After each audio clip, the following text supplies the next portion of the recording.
Hello, it's time for my weekly OEA update. We just heard from the governor who announced the parameters for returning to school.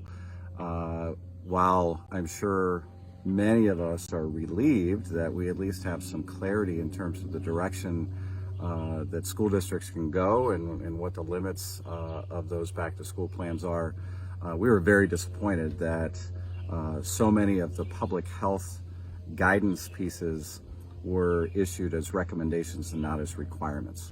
Other than mask wearing for staff, everything else related to social distancing, masks for students, all those issues were addressed as recommendations, and we've expressed our disappointment in that.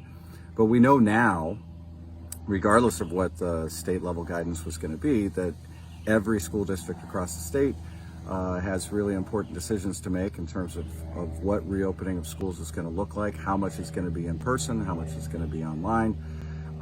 And it is more critical now than ever before that you, as local leaders and as staff, take the lead to make sure that the voice of educators is at the table as those decisions are made. We have issued guidance for our locals. NEA has some really helpful guidance as well. We hope that you use that.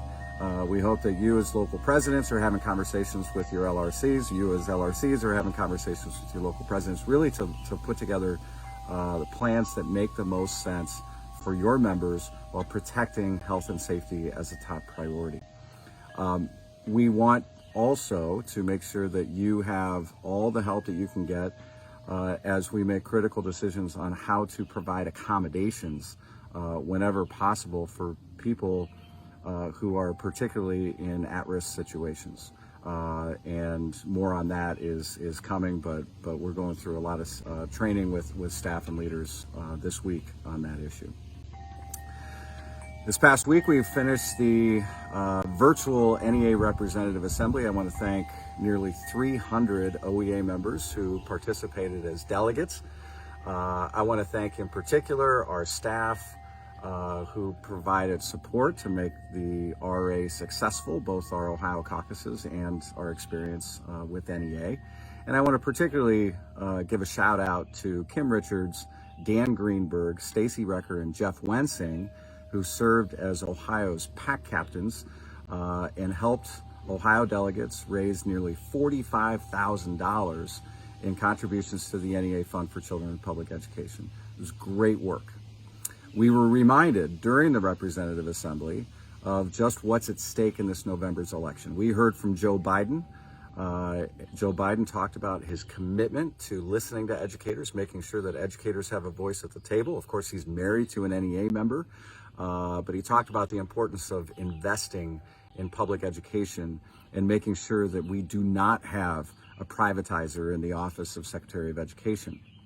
It was interesting, I just saw yesterday that as new information is being revealed about the Paycheck Protection Program, which was all part of that early coronavirus relief, we saw that there were quite a few organizations and charter schools and private schools that were receiving federal assistance when public schools weren't even eligible. And these are the same schools that also received CARES Act funding that was diverted away from public education while we're scrapping for every dollar we can get in the middle of a global pandemic. That is just simply wrong, and it shows just how important it is going to be for every single one of us to work as hard as we possibly can to make sure that we have a change in November. Trump's got to go, DeVos has to go. The last thing I want to do today is just express my appreciation to Makia Burns and Daria Denoya. They continually provide professional development opportunities, and there's a new one that's being offered. If you're interested in restorative practices and getting college credit in the process, they're offering a 4-part seminar on July 29th and 30th and August 6th and 7th on basics around restorative practices. It's a 16-hour program. Ashland Graduate Credit is available with that. Encourage you to sign up. That's all I have for this week. I hope you make it a great one. Thanks.